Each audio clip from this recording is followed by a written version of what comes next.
इस वक्त सीधे हम आपसे जुड़ रहे हैं। हमारे साथ में हैं ये धीर साहब, ये प्रवक्ता हैं भाजपा से। हमारे साथ राजकुमार केलू उपाध्याय हैं जो कांग्रेस के प्रवक्ता हैं, और हमारे साथ में डॉक्टर पीयूष जोशी हैं जो आप पार्टी के प्रवक्ता हैं। आप सभी का स्वागत है। और एक विषय जो इन दिनों लगातार बातचीत कर रहे हैं, जिस पर कल ही आरएसएस प्रमुख मोहन भागवत जी ने फिर से उस बात को दोहराया है।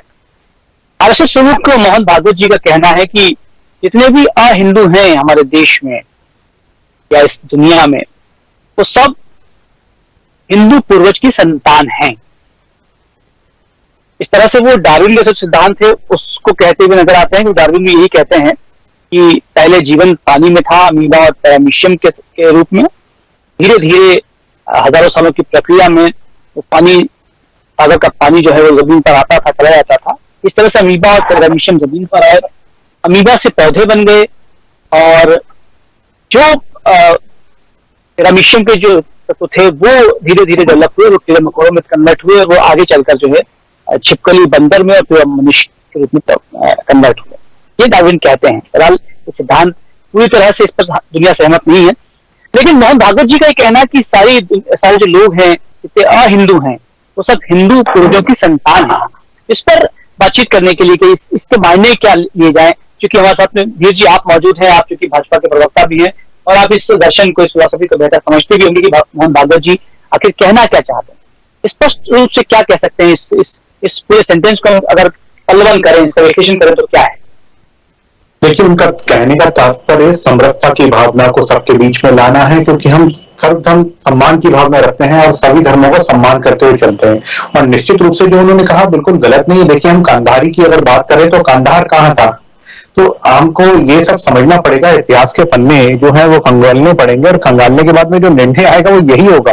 क्योंकि देखिए, कई जगहों पे आप समझिए कि फोर्स के साथ में कन्वर्जन हुआ, या कई जगहों पे लोगों ने किसी और कारण से किया होगा। मैं उस विषय में बहुत ज्यादा डिटेल में नहीं जाऊंगा, परंतु जो भाव है आज के समय राष्ट्र को हमको सर्वप्रथम मानना है, और सर्वप्रथम मान के हमें राष्ट्र के लिए एक होकर चलना है। तभी तो हम विश्व में जो हिंदुस्तान को सर्वोपरि ला पाएंगे। तो हमें भेदभाव को हटाकर, मनों से मैल को हटाकर, सब धर्मों का सम्मान कर और निश्चित रूप से एकता दिखाते हुए आगे बढ़ना है। और हम जब इस राह पे अग्रसर होंगे तो निश्चित रूप से विश्व भी हमारी सराहना करेगा, और विश्व के सर्वोत्तम पंक्ति पर हम खड़े होंगे। इसमें कोई दोहराए वाली बात नहीं, क्योंकि आज देखिए, चाहे हम बात करें रशिया और यूक्रेन की, तो जो युद्ध होता है या जो झगड़े होते हैं बहुत बड़ा रूप ले लेते हैं। एक ही देश से पहले टुकड़े हो गए, आज हिंदुस्तान पाकिस्तान, फिर देखिए अभी बांग्लादेश।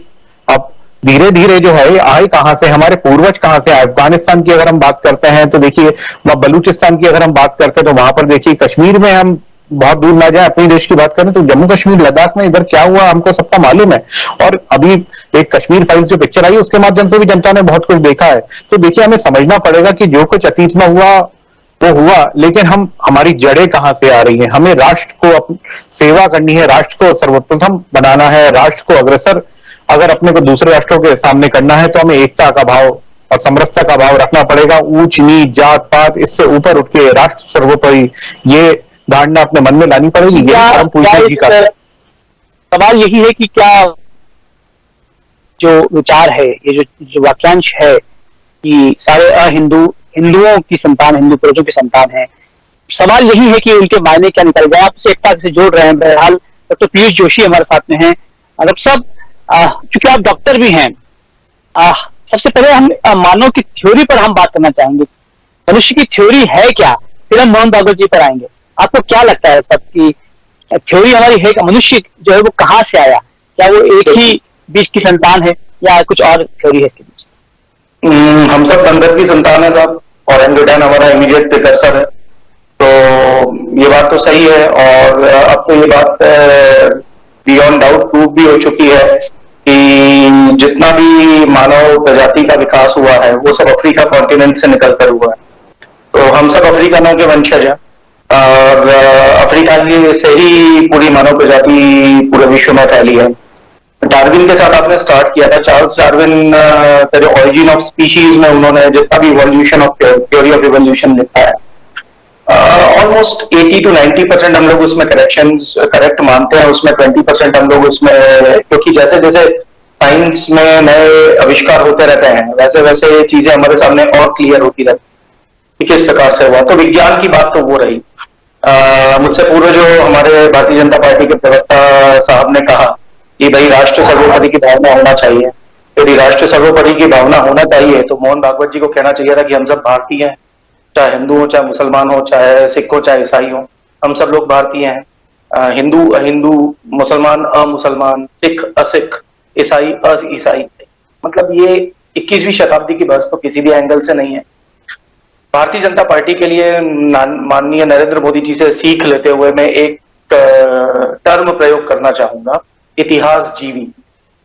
वो इतिहास में जी रहे हैं और इतिहास से हम सीख जरूर ले सकते हैं, पर इतिहास से सीख लेने के बाद हमारा पूरा फोकस भविष्य पे होना चाहिए, भविष्य के निर्माण पे होना चाहिए।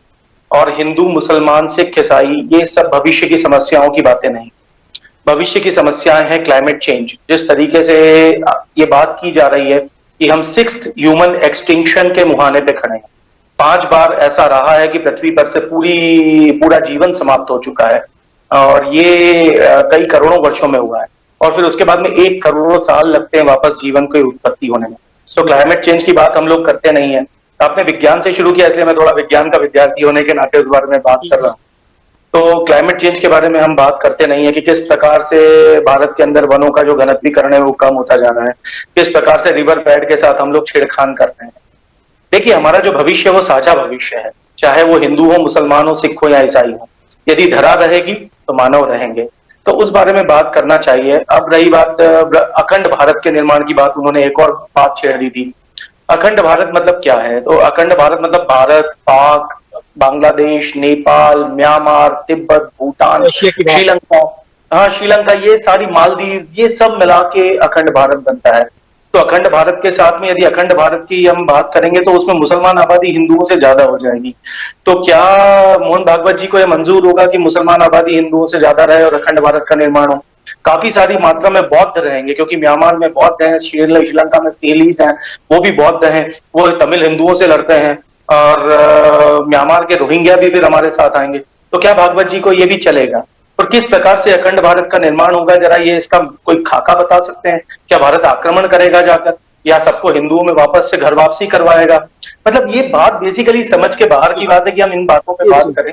तो बेसिकली यही है कि हमें 21वीं शताब्दी की बात करना चाहिए, इतिहास जीवी बनकर हमें विकास की बात करनी चाहिए, हम नए तरीके से बात करनी चाहिए। आप जो कहना चाह रहे हैं गिद्धि जी, आप तक हम पहुंचेंगे, लेकिन राजकुमार जी से हम पहले बात करें। राजकुमार जी, इस उक्ति को, इस विचार को, इस दर्शन को आप किस तरह से देखते हैं? क्या इसमें कुछ और भी पाते हैं आप, या एक वाकई एक सामंजस्य की, एक सद्भाव की, एक देश प्रेम की, एक एकता की बात की जाए? देखिए दीक्षित जी, जैसे मेरे दोनों साथियों ने बताया, मैं पीयूष जी की बात से बहुत ज्यादा सहमत हूँ कि उन्होंने बहुत विस्तार से पूरी चीज ही रख दी। आप सबसे पहले तो यह कि भागवत जी इस परिस्थिति में, इस सदी में हिंदू और हिंदू शब्द की व्याख्या खुलकर करना चाहिए। हाँ, हिंदू वो किस मामले को लेकर कह रहे हैं, हिंदू किससे कह रहे हैं? वो जब हिंदू को या हिंदू में बात, तो अखंड भारत की बात कहाँ से सिद्ध होती है? तो हमें सबसे पहले तो अखंड भारत की बात कही, वो भी बहुत सारी बता ही चुके हैं, मैं डबल तो उस चीज को नहीं बोलना चाहूंगा। परंतु अभी इस सदी में हमको विकास की बात करना चाहिए, देश में बेरोजगारी की बात करना चाहिए, अर्थव्यवस्था की बात करना चाहिए, पर्यावरण की बात करना चाहिए, और नदियों का जो हम समागम की बात करते हैं, नदियों का विलुप्तीकरण हो रहा है, इन धारा की जो प्राकृतिक संसाधनों का है, इस पर बात करना चाहिए, ना कि हिंदू अहिंदू पे बात करना चाहिए, अभी बेरोजगारी पे बात करना चाहिए। ये भागवत जी क्या है कि अभी जो मूलभूत समस्याएं हैं उन पर बात करें तो ज्यादा अच्छा। लगातार महंगाई बढ़ रही है, उन पे करना चाहिए। अभी हम हिंदू अहिंदू बोल के या देश को अभी कोई विभाजन की बात तो हो नहीं रही है कहीं, क्या हमारे समाजों में कोई विघटनकारी काम चालू नहीं है, सारी चीजें यथावत चल रही है। तो इसलिए पहले इनको एक खाका या अपना विचार स्पष्ट करना चाहिए कि हिंदू वो किसके लिए बोल रहे हैं और हिंदू किसको मान रहे हैं, पहले बार ये स्पष्ट करें। जी जी, आप ठीक कह रहे हैं, बातचीत का जो है सिलसिला ही चल रहा है। लेकिन गिद्धि साहब, चूंकि पीयूष जी भी एक ही बात कहते नजर आ रहे हैं राजकुमार जी भी यही बात कह रहे हैं कि विकास की बात होनी चाहिए। हमें इतिहास या भूविज्ञान की या जीव विज्ञान की बात से ज्यादा महत्वपूर्ण ये है कि इस देश का विकास, जीडीपी क्या होगी, इस देश में आम आदमी कैसे अपनी प्रोग्रेस करेगा, कैसे अपने परिवार को बेहतर बनाएगा, इस पर बात होनी चाहिए। हिंदू और हिंदू की जब बात करेंगे तो शायद विमनस्ता भी पैदा हो सकती है। कैसा लगता है आपको? देखिए, कांग्रेस की जहां तक के बात की जाए तो वो पार्टी जो देश की सबसे पुरानी पार्टी होने का दावा कर रही थी और आज विश्व की सबसे छोटी पार्टी हो गई, वो बताएगी किसको क्या बोलना है, ये उचित नहीं है। क्योंकि इंदिरा गांधी जी को भी कई बार बोलना पड़ा था बाहर जाके, एक बार नहीं कईयों बार के उदाहरण है कि हमारे देश का सबसे बड़ा संगठन जो है राष्ट्रीय स्वयंसेवक संघ है, और आज विश्व का सबसे बड़ा संगठन है, ऐसे ही नहीं बना। और राजनीतिक संगठन नहीं है। जो डॉक्टर साहब भी जो बात कर रहे हैं और जो कांग्रेस के लोग भी बात कर रहे हैं, ये बिल्कुल उचित नहीं है। वो एक राष्ट्रीय स्वयंसेवक संघ जो है, एक सिर्फ आप एक विचारधारा है एक लोगों के अंदर। आप पहले संघ की शाखा में आइए, फिर आप संघ को समझेंगे। मैं ये नहीं बोल रहा कि कांग्रेस वाला नहीं आ सकता, बीजेपी वाला नहीं आ सकता, हिंदू नहीं आ सकता, मुसलमान नहीं आ सकता, सबका स्वागत है वहां पर। आप आके समझिए तो सही संघ क्या है। और अखंड भारत की जब बात कर रहे हैं तो मैं आपके चैनल के माध्यम से, क्योंकि आपका एक जिम्मेदार चैनल है, अखंड भारत का ये नक्शा है, इसकी हम बात करते हैं, इसकी हम कल्पना ही नहीं करते। इसके लिए देखिए हम अग्रसर भी हैं। धारा 370 हटा के जो कश्मीर को बोलते थे कि आजाद कश्मीर, इनके वही जो है दिग्विजय सिंह जो नारा लगाते थे आजादी चाहिए आजादी चाहिए, किससे आजादी मांग रहे थे, हमने कर दिखाया। धारा 370 निश्चित 35A के अंतर्गत हटा के। इनकी ना विचारधारा है ना कुछ नियत है। जहां तक कि समरसता की भावना आती है, समरसता के लिए भाई साहब आपने क्या काम किया ये बताइए। हम राजनीतिक दल ना है, अगर संघ की बात की जाए, भाजपा चलिए एक राजनीतिक दल है, लेकिन आपने परम पूजनीय जी ने जो बोला है वो निश्चित रूप से समरसता के भाव लेकर बोला। उनका राजनीतिक दृष्टिकोण नहीं है, उन्होंने सबको एकजुट करने की बात बोली। हम देखिए हम जो है श्रम साधक संगम करवाते हैं, कई ऐसे कार्यक्रम हुए हैं जो अभी कोरोना के पहले की बात करें या इसके बाद की बात करें, जिसमें एक अमीर से लेकर के गरीब का, और आप किसी भी जाति में हम नहीं तोड़ते हैं, परंतु हर वर्ग हर जाति का व्यक्ति जो है साथ में एक ही पंक्ति में बैठा है। वहां जब किसी की थाली में भोजन परोसा जाता है तो पूछा नहीं जाता, देखा नहीं जाता कि तुम्हारी जेब में पैसे हैं नहीं है, किस जाति किस पंथ से आते हो, किस क्षेत्र से आते हो, ये नहीं पूछा जाता।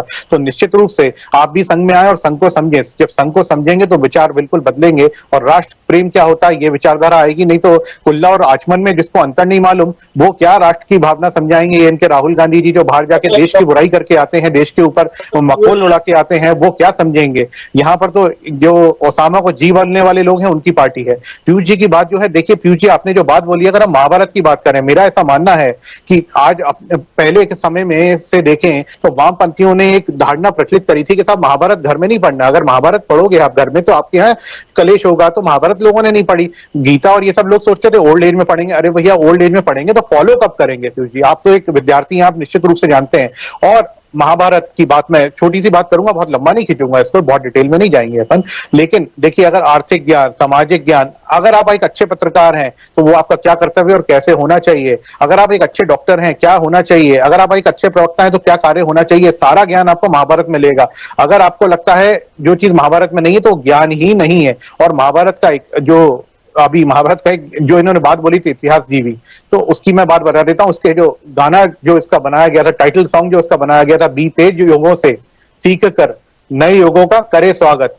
तो देखिए नए युगों में पुरानी चीजें हमको अपनी साथ में लेकर चलनी है, अपनी धरोहर को हमको नहीं छोड़ना है, अपनी संस्कृति को हमको नहीं छोड़ना है। आज पेरिस बात कर रहा था कि हमारे भोपाल की अगर हम बात करें तो लिंक रोड की जो है कॉपी पेरिस करने की बात करता था, और ये आज नहीं 2010 में करवाई थी उसने। आपके यहाँ से कुछ लोग हमारे यहाँ भेज दीजिए, उनका यह कहना था जो हमारे यहाँ पर आके आपके जो सितार हैं, आपका जो संगीत है, आपकी जो संस्कृति, इससे हमें परिचय करवाएं। पश्चिमी जो सभ्यता है वो आज हमसे सीखना चाहती है, वो आज हमसे ग्रहण करना चाहती है, आज हमसे प्रेरणा लेती है। कोरोना की बात करें तो हमारे यहाँ पर जो यज्ञ होते थे जिससे शुद्धता फैलती थी, मैं ये नहीं कह रहा कि कोरोना किसी यज्ञ से भाग जाता है, लेकिन जो हमारे यहाँ पे जो शरीर को शीतल करने वाली जो पद्धतियां हैं, चाहे हम योग की बात करें, योग हमारे देश की, हमारे राष्ट्र की, देखिए देश और राष्ट्र में फिर दो अंतर हो जाता है। तो मैं राष्ट्र की बात करूंगा जो हमारे परम पूजनीय श्री मोहन जी भागवत भाई साहब ने करी है। निश्चित रूप से समरसता के भाव यही है कि हम अमीर का भी विकास करें, गरीब का भी विकास करें। देखिए अंत्योदय की अगर बात करते हैं तो शरीर को आप देखें, अंत्योदय की जब बात करते हैं तो पैर की उंगलियां, हाथ की उंगलियां, आपका सर, आपकी गर्दन, आपका पूरा शरीर एक बराबर है। आप किसी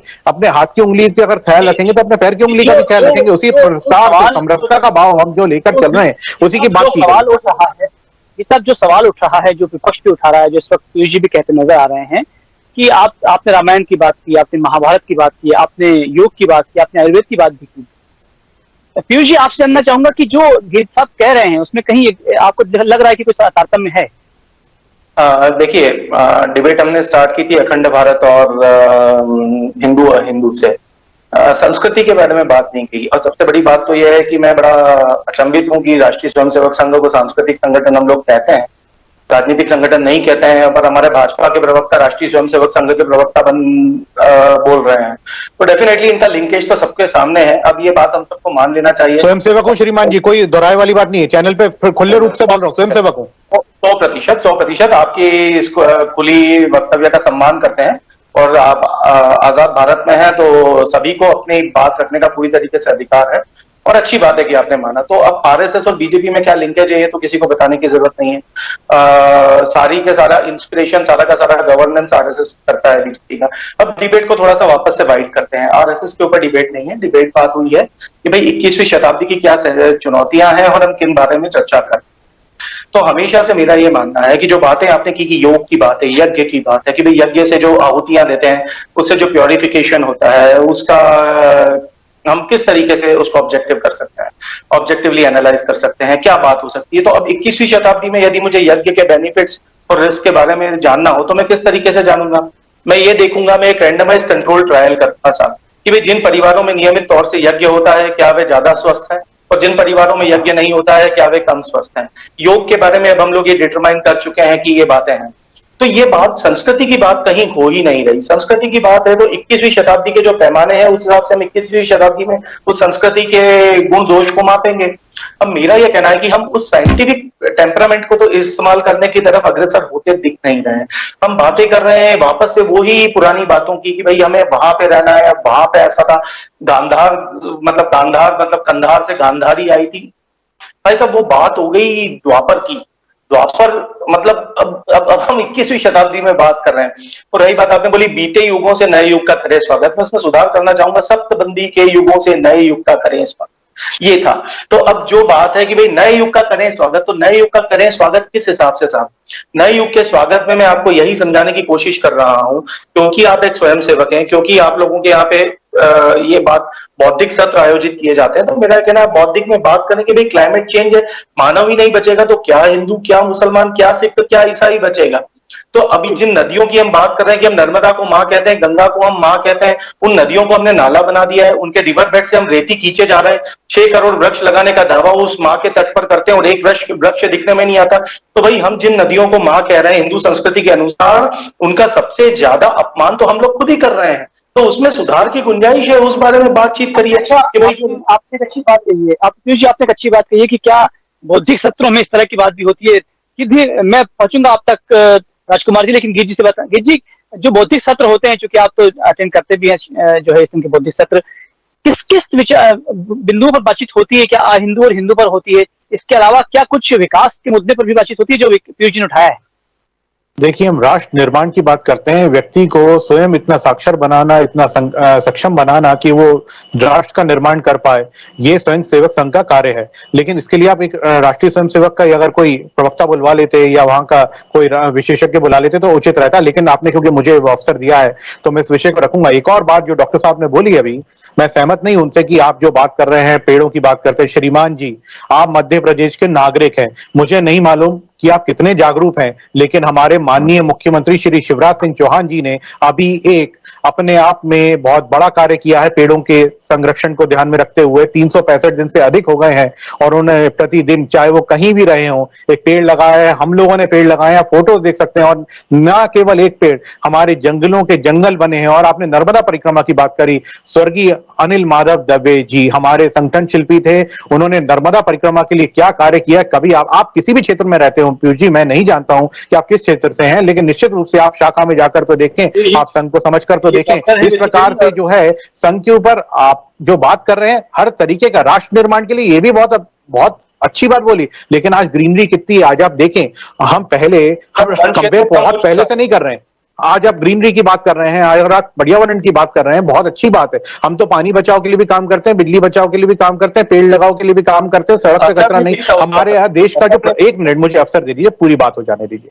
देखिए, हमारे देश के जो प्रधान सेवक हैं, वो प्रधान सेवक कहते हैं अपने आप को प्रधानमंत्री होने के बावजूद, वे उनकी सराहना कर रहा है। वो आज हमें ये सिखाते हैं कि हमारे को शौचालय में जाना, शौचालय का उपयोग करना है। हमें कई बार बाहर जाके, पहले जहां लोग सलमान खान, शाहरुख खान, कौन शाहरुख खान, कौन सलमान खान, उनकी बातें किया करते थे, आज हमारे देश के प्रधानमंत्री जी की बातें करते हैं। आज एक जो है पहचान बन गई है माननीय नरेंद्र मोदी जी की प्रधान सेवक के रूप में। उन्होंने देश को सबसे ऊपर ले जाने के लिए जो अग्रसर कर रखा है, उसके लिए जो कार्य उन्होंने किए हैं, आप कभी देखिए तो सही जाकर आर्मी के क्षेत्र में क्या कार्य हुए। आज ये देश जो है किसी से पीछे नहीं है। और मैं एक बात बताता हूं, आप यही बात देख रहे हैं, आप घर से पैदल निकलते हैं क्या? आप भी किसी ना किसी वाहन में चलते होंगे, चाहे वो ईंधन लगता होगा। ईंधन जो है वो आप चाहे इलेक्ट्रिक कार में चलें, उसके लिए देखिए अभी कितने सारे जो योजनाएं हैं वो आई है इस बजट में। उसके अलावा जहां पेट्रोल डीजल खत्म हो गया है यूक्रेन में वॉर के कारण श्रीलंका, और जहां दूध 2,500 रुपए बिक के खत्म हो गया, हमारे देश में कोई फर्क नहीं पड़ा। बल्कि पुतिन क्यों दे रहा है? क्योंकि मालूम है कि भारत जो है विश्व गुरु होने वाला है कुछ ही दिनों में। और ये कैसे हो रहा है? एक चीज को लेकर नहीं, सिर्फ राष्ट्र सर्वोपरि को मान के नहीं, सारी चीजों में, सारी चीजों को समरसता के साथ देखने में। लेकिन अब एकता की बात आती है, जैसे हमने कृषि के क्षेत्र में कार्य किया था,